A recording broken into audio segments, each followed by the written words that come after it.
Hello fellow humans and welcome to the Madhouse. I'm Josh and this is just a really quick video because I didn't have much time today. I'm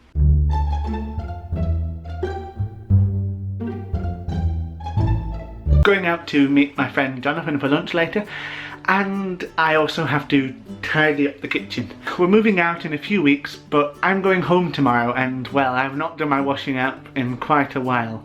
When I come back in a week's time from visiting my parents, which is why this isn't a parenthood video, I don't want my pots and pans to be crawling around of their own accord. If you want to see exactly how messy it is, then I'll allow myself to be thoroughly embarrassed and show you. You see that pile there? Been there for the best part of 2 weeks.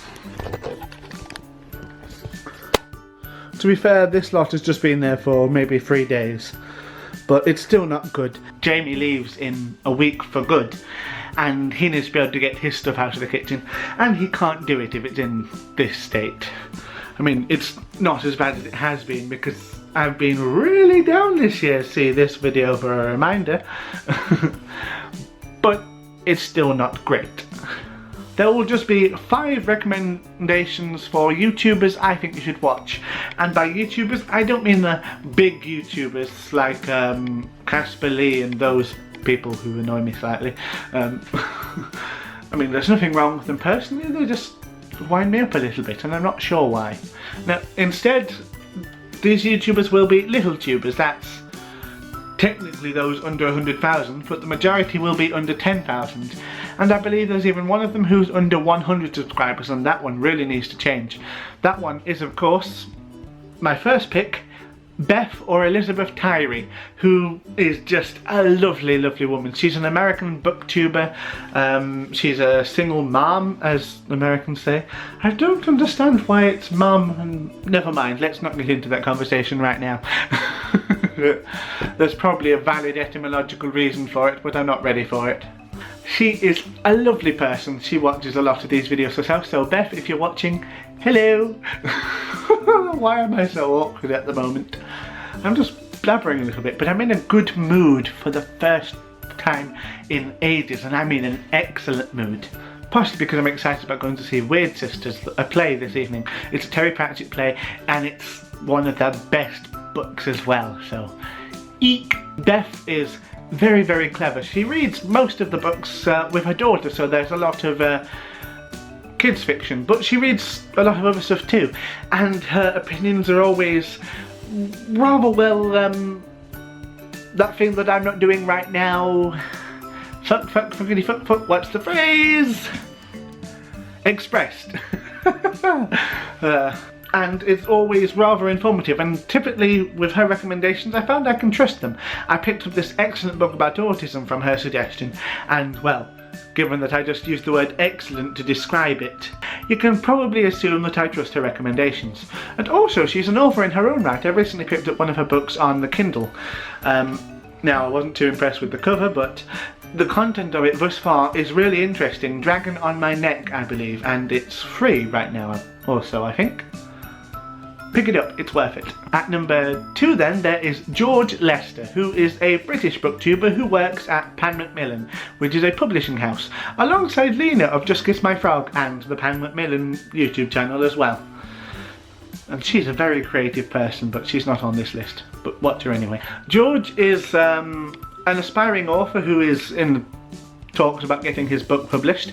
He's also an actor who was recently in the Pirates of Penzance as one of the pirates, which is fun, but it's always disappointing when you hear someone has not been the Modern Major General, because it's just so much fun. I am the very model of a Modern Major General. Well, I can't remember the next line. Vegetable, animal, and mineral. In short, in every matter that...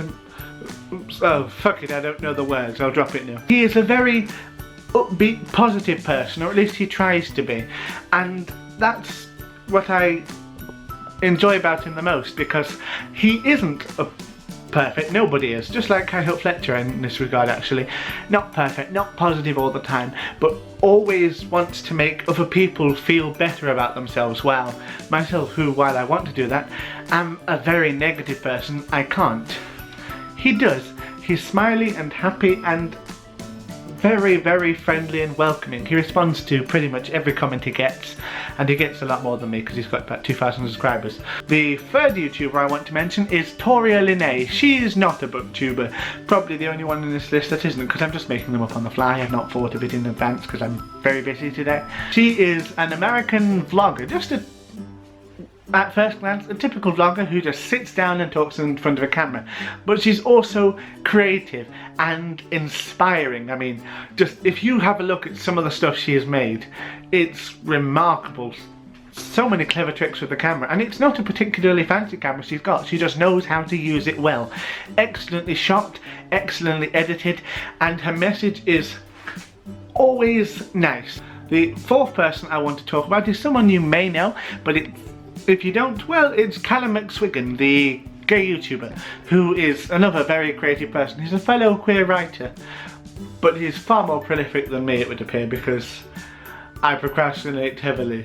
Netflix has a lot to answer for. Cal is very creative and very, very friendly. His entire, what would you call it, aim is to educate, to inform people about the LGBT community and to provide a voice for those he does not represent, which is fantastic, I feel. He does beat poems. Is it a beat poem? Some sort of poem that he performs on his channel. He does collaborations which are always hilarious, and well, he is described as perhaps the thirstiest boy on YouTube. Does boy really work? I think he's 24 or 26. Wealthiest, fuck it. Word problems, he's good, go check him out. And the final one I want to mention then is Jen Campbell, who I've mentioned many, many times. She's a popular, in fact, best-selling author, and as a booktuber she's just so incredibly insightful. Her reviews are ones that I trust implicitly. She herself has, I can't remember what it's called, but a condition involving albinism in some regard, and also reduced sight and fingers that were, well, they had to be constructed at birth. She's had surgeries all throughout her life to have them.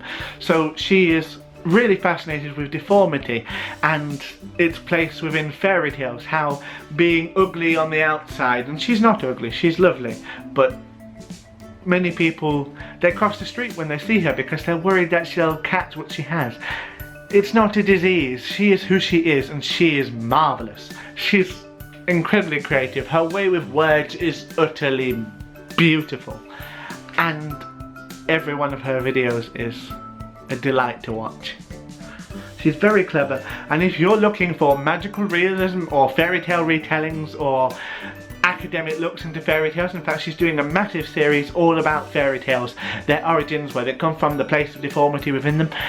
She's the one who uses the word deformity. I'm a bit uncomfortable with it, but she's allowed to identify however she wants. Not my position to tell her what to do. And you can't find anyone better for things like that. There are many people who love them, but I've yet to find anybody with such a burning, brilliant passion for it. Alright, and that's it. I'm going to go back to cleaning right now, then I'm going to grab some tea and pop out to the theatre. See you later. Tatty buys.